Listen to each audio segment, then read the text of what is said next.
You just have to become aware enough and employ critical thinking, which is a skill that seems that most humans have. They just don't use, and I think it's like a muscle. And if you don't constantly use that muscle, it's not going to grow and it's not going to get strong. And most critical thinking, at least over here in America, is baked out by the time you graduate high school, let alone college. Okay, Upper Echelon has been an account that has created some great content. I've loved reacting to it, but this is the death of the human Instagram. And we know social media can be somewhat of a toxic place, no? This video is brought to you by Incogni. Stick around to hear more about the special offer they're providing to the entire Upper Echelon community. Recently, though it has been slowly increasing over the past couple of years, you seemingly can't go 15 seconds without having AI shoved in your face by some sort of commercial enterprise. This is true. You have Coca-Cola now using AI imagery for their advertising campaigns. You have Google working Gemini into practically every single product that they offer. And then we also have Kanye West's daughter, North and West, made this bomb music video, and talk about uncanny valley. I mean, this is just creepy to watch. No matter what company it happens to be, there's a very clear atmosphere.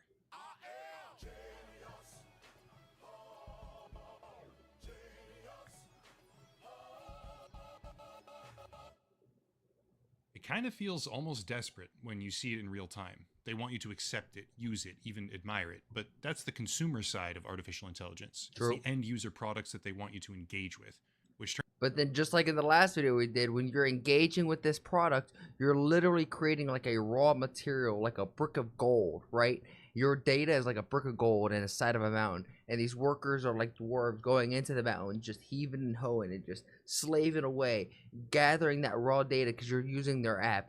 Their app is like the mountain, and when you're using it, you're creating the gold, the vines, the thing that makes that mountain live, right? And they're going in there and they're mining and they're extracting and taking that raw data, and then that raw data is being put away in a big server, a big cloud, at a big ass warehouse, and then the government, wherever it's at, whichever government comes in, and is like, oh, I like all the gold that you got, I will take it off your hands. And then the U.S. government comes in, they say, well, howdy there, partner, I like all that gold, I'll take that off your hands. You got, oh, hola, mi amigo, oh, yo gusto. You know, like, there are a lot of different governments that come in and say, yo, I want that gold, i.e. your raw freaking data. And then when you do that, they're literally just mining resources off of you. They're literally farming you. Turns out to be a tiny fraction of the overall market, completely overshadowed in the background by industrial applications. AI is now the basis for pretty much every single social media platform, from TikTok to YouTube, Facebook, and Instagram. But today we're talking about Instagram in particular. We're talking about a problem where the human component of Instagram is being supplanted by thousands upon thousands of AI-constructed profiles, which many people have no idea even exist. It's a complicated problem, one which has roots across multiple social media networks, but to break it all down, I want to start with this. According to research posted in the European Data Journalism Network, with findings and methodology that are available in a public document, Instagram disproportionately amplifies photos and videos that show excessive amounts of bare skin. Anecdotally, a lot of people consider Instagram to be largely dominated by what's called thirst traps, a term which is funnily enough now recognized by Merriam-Webster and means, quote, a photograph such as a selfie or video shared for the purpose of attracting attention or desire. And here, let's go to my Instagram. Let's just see what my Instagram is like, just to see, because he is definitely not wrong. Okay, first thing, Spartan Warrior, dope, Amazon ad, fitness meme. Can we see this?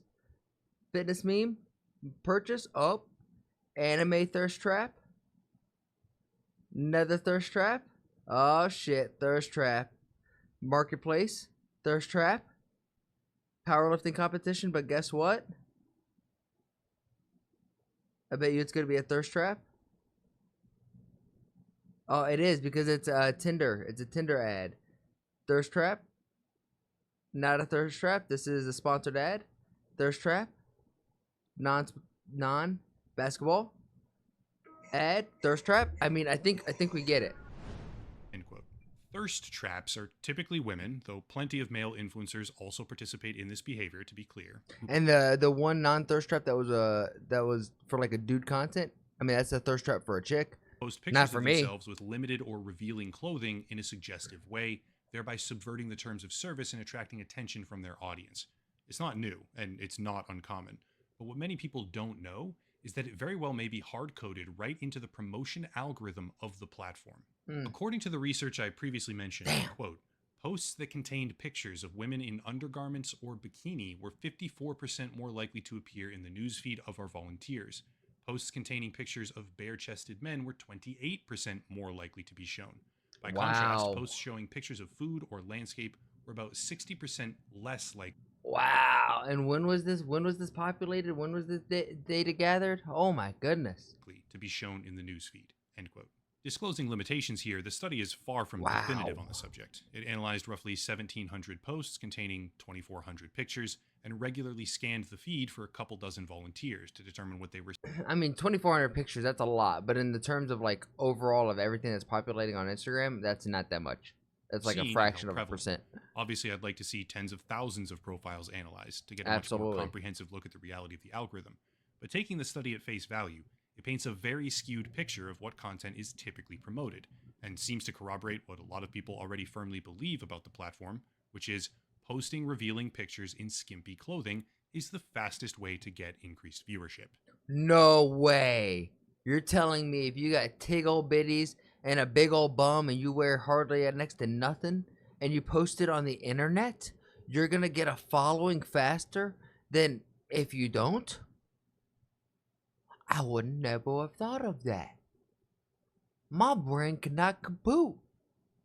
It's really not so hard to believe. Sex sells, as they say, and it's been that way since the dawn of humanity. But going a step further, there's actually a patent held by Meta. Because at the end of the Platforms day, we're all Incorporated, freaking parent monkeys. company of Facebook and Instagram, which outlines, quote, methods, apparatuses, and systems directed to calculating a probability that a user or set of users will engage with a No, it's called a multimedia fault. object for customizing content in a social networking system, end quote. AKA, a patent for how they algorithmically determine what will be the most popular.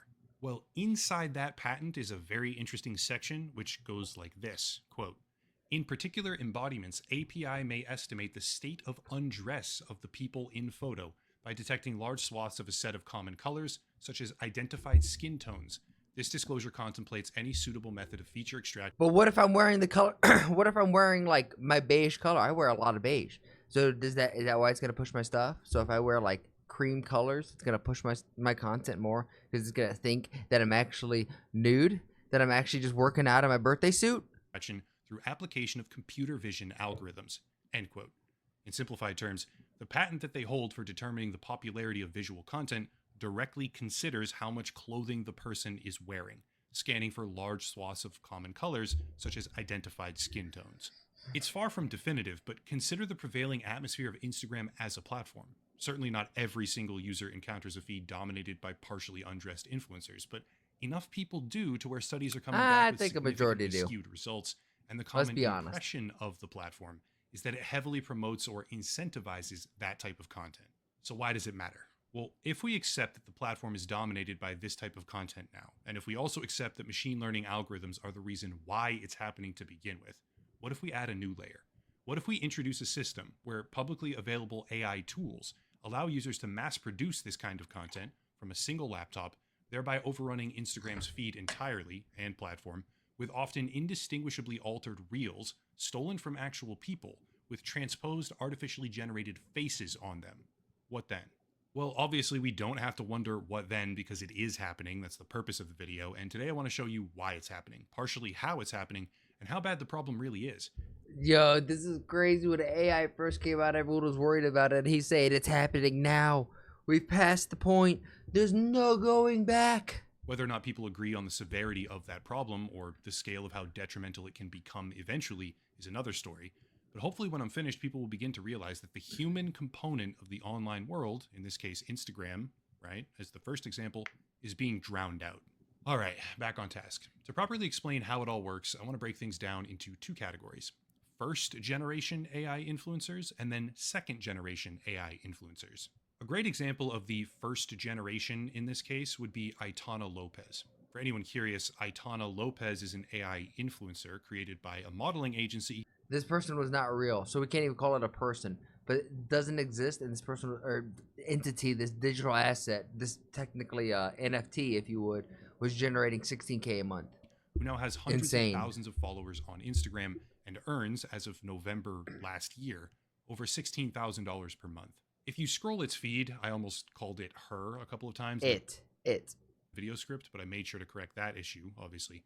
If you scroll its feed, you'll see it primarily consists of AI-generated imagery, sometimes blended with real photos, taken for the purpose of promoting This is basically just owning an NFT, and this NFT is generating you revenue. its brand. This is some 2024 crypto bro kind of NFT deal right here. Here's what I'm talking about. This is obviously a real photograph. AI is not yet capable of imitating complex logical sequences inside an image. That is to say, the rows of chairs and the numbers that they have sequentially making sense. Just, it's not a step that the generative AI imaging models can currently achieve without either significant human editing or some sort of real photo basis. So we can confidently assume this is a legitimate baseline photograph that they took for the purpose of placing Aitana inside it. However, that kind of customized photographic foundation... You mean Cortana? ...is being used by a legitimate modeling agency who operates the Aitana profile as a media stunt. What happens when everyday people realize that they can create an entire digital persona and thirst trap on Instagram with it, which is the most popular. So is that like a person, like, and then they're just putting Aitana over them? Like if I sit like this and then just transpose it over me? Popular way of creating content with the fastest through line to growth. What then?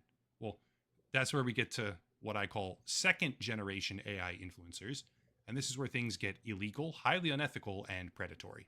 Here's an example of a second generation AI influencer called I'm Alice with over 1 million followers. Oh my God. It's a good thing that the profile still discloses that it is powered by AI in its bio. Surprising, actually. But if you scroll the feed of posts, you immediately find a high number of video reels. However, if you look at those reels, some of them are constructed better than others, something almost immediately feels off. It's an uncanny valley type situation, which is the phenomenon where as something gets closer and closer to a human likeness, we gain affinity for it, up to a point where suddenly we become disgusted or repulsed by it. It's a strange thing, really, and very, very interesting. But basically, if a sculpture or a video or a robot or whatever is close to a human likeness, but not quite there, we feel an overwhelming sense of unease when looking at it. Is that because the Anunnaki programmed it into us? And that is precisely the feeling that some of these Instagram reels will begin to elicit from discerning viewers. Well, the reason for that is because this video has been altered with an AI program to swap out the woman's face. The original video is from a human influencer named Rachel Pizzolatto, who has about 800,000 followers on Instagram. That's so creepy because you could tell something's not matching. Give or take. But it's been flipped on its horizontal axis with an altered face and reposted now by Alice. This is an example of second generation AI influencer behavior. Like you could tell something's going on with the neck and the bottom of the earring. But it's really just a window into the wider landscape of what's happening right now at scale all over Instagram. Wow. Let's build super hot, queen, slay, morana lady, sexy, delicia, princesa. out the spider web. There's a bunch of goons on the internet gooning. This post, the facially swapped video of Rachel Pizzolatto, tags another account, Dream Alice Shaw, which has 100,000 followers. If we go to that profile, we find a bunch of extremely similar images and also reels like this one. This is it not the same person? Quite clearly an actual human female. AI programs can't quite get this close to reality just yet. They have this wonky visual sense to them. But if you go frame by frame, you can actually see the moment where the program kicks in and swaps out her face. For this one, I couldn't find the original video to show them side by side, but it's out there somewhere. That's two different profiles, collectively holding over 1 million followers. The blinking of the eye was the tail right there. That definitely threw it off. But in the grand scheme of Instagram, that's a drop in the bucket, not even. But if you're looking for like a blink of an eye to see, like to discern if it's real or not, like credibility and validation on the internet is going to be so hard to try to like verify. Except if you start taking the reels that this one second generation AI influencer is constantly posting, grabbing snapshots of them, and throwing them up on Google with a reverse imaging search, you start to find dozens of additional profiles promoting these same AI fakes. Here's one posted by Alice, which is stolen from some unknown real model, which returns about a dozen additional profiles, such as this one, Sweet Sophia, posting a nonstop feed of stolen, facially swapped material, with 28,000 followers. And before anyone says something here, some of these followers are certainly fake, yes, or For purchased, sure. but there's a hefty amount of very real engagement on these profiles with people completely unaware of what's happening. This is populated by real people interacting with this profile as if it's genuine. Here's another one. It's just a bunch of goons. Same altered video from an account called Your Bow Ideal with 27,000 followers, and the list goes on. Here's one with a woman dancing, stolen, altered, and reposted Can't by trust Alice, nothing. reposted by another account called Isabella Boni this time, 50,000 followers, where the original has been taken from an account called Rave Girls Official, flipped on its horizontal axis, and face swapped with AI. This is just one network with hundreds of posts and collectively millions of followers, but it's one network of many. And now we have to ask the question, why? Why is this happening? Short answer, obviously, profit. These profiles make money. People direct message them constantly, and also the social media companies gain attention and people like interacting with their platform. those people messaging, thinking it's a real person, can easily become victims of Shah Zhu Pan, which means the pig butchering, referring to a now industrialized practice making its way through the West right now, of romance scamming. And they can even get brand deals or sponsorships with very little actual effort involved. But the bigger reason why it's happening is because it's currently allowed to happen. Let me take a step back right now. This right here is a video publicly available on YouTube with over 400,000 views right now as I make this, that's been reported numerous times by tons of different people, directly outlining precisely how to make one of these profiles. And more insidiously, directly telling people to go download the reels and video profiles for actual human women who resemble the AI model that they have constructed a face for, then showcasing step by step how to swap that face onto the body of these real women and use their content for second generation AI influencer profiles. For starters, that is very obvious copyright infringement, making no mention of the ethical problems. Yeah, so we're not going to talk about the morality of this. I mean, I think I just threw up a little bit in my mouth listening to that. The numerous ethical problems involved. And yet YouTube has allowed this video to persist unimpeded since September of 2023, amassing close to 500,000 views. And it's not the only one. People are watching this, emulating this, and further degrading the world of social media. That's terrifying. Truly terrifying. By stealing content from real human beings across the web, altering their faces, and then spamming that content out again with 10 or even 20 times more viewership than it received in the first place. Of course, I know what some people are thinking. Social media has always been a cesspit. Instagram in particular has consistently shown that it's all about manufactured image, Yep. but this is a couple steps further. Because we're not talking about people using filters to touch up their own appearance or special photo shoots where the conditions are non-representative of an average person. We're talking about fragments of human content being swept up, manipulated, then regurgitated to millions of people, far greater than that piece of content ever originally reached by itself, and this problem is not being stopped. As it stands, as soon as you find a thread to tug on, the problem is already pervasive. I focused on a few individual examples, but I could show you thousands more, and you can easily find networks far larger than We're not the one gonna that I do any discussed already research. today, which Sorry, may or you may little not be goons. managed by the same person, but certainly use similar tactics. Each of the profiles I already gave as examples have a beacons.ai link in their profile, which is basically a Patreon alternative, meaning that they not only propagate this stolen content to Instagram, they monetize it through alternative platforms as well. I can understand the argument that Crazy. AI-generated content is fine, despite that content being trained on actual human work in the first place, but this goes far beyond that in a very decisive way. Compounding the issue is the fact that Instagram only allows the rights holder of content to report that same material for copyright infringement, which used to be fine in order to prevent trolling. It's an antiquated system now. But with second-generation AI influencers, the problem is going parabolic. It's often difficult to even find the original content, let alone the legal representative who owns it. And because you can't report something on someone else's behalf unless you are that legal representative, no matter how obvious it is, and it is getting pretty obvious, the problem currently has no solution. The pace at which copyright holders will find out about this is insignificant compared to the accelerating pace of the problem itself. And it's a feedback loop, because the algorithm very likely chooses and promotes this type of content in the first place. Now that people have identified a cheap, efficient, and effective way of producing it at scale, which they can with even just a simple laptop or even a phone, what do we think is going to happen to the platform? Short term, Instagram at least grapples with the prospect of massively increased engagement and overall content being posted to their website. Long term, the human component of Instagram, and probably soon after social media in general, continues to degrade because the desire to produce revenue and the ability to manipulate content you don't own is increasing faster than any countermeasure. In the end, it's not a problem that currently affects me because I don't have an Instagram or Facebook account to begin with. After I deleted mine a long time. I recently did an Instagram account just to post my like fitness stuff, just so I can keep track of it and almost use it just as like a personal journal with some like funny fitnessy stuff. But like I deleted my Facebook and Instagram because I saw myself going down a rabbit hole. I ran an experiment creating a fake profile for researching bot networks, I got permabanned on every single Meta-owned platform, but I do use social media and I do understand that problems today could very well affect me tomorrow. And that's what I see happening here, which is the rise of a problem that will continue to grow until it's addressed at the level of terms and conditions, which is currently failing to happen on practically any major website, including YouTube. For the moment, there's not much I or anyone else can do because the issue isn't even technically reportable. You just have to become aware enough and employ critical thinking, which is a skill that seems that most humans have, they just don't use. And I think it's like a muscle. And if you don't constantly use that muscle, it's not going to grow and it's not going to get strong.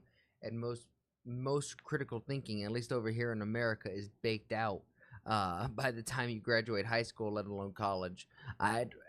Once more, I think our data, the best way that I see it, whenever we're using our phones, whenever I'm on Twitter and I'm scrolling and I'm interacting with it, I am literally pumping the mountain that we're referring to as Twitter with my data, and that data is gold. And the people that work at Twitter, the 12 that are left, they're going into the mines. They're mining that freaking gold or that metaphorical data. They're putting it in the little trolleys and going it out, and they're putting it in the storage bin. And then companies come in, companies like the U.S. government, it could be whatever government, it could be large tech companies that want to get their data because they're trying to create large 3D modeling programs, right?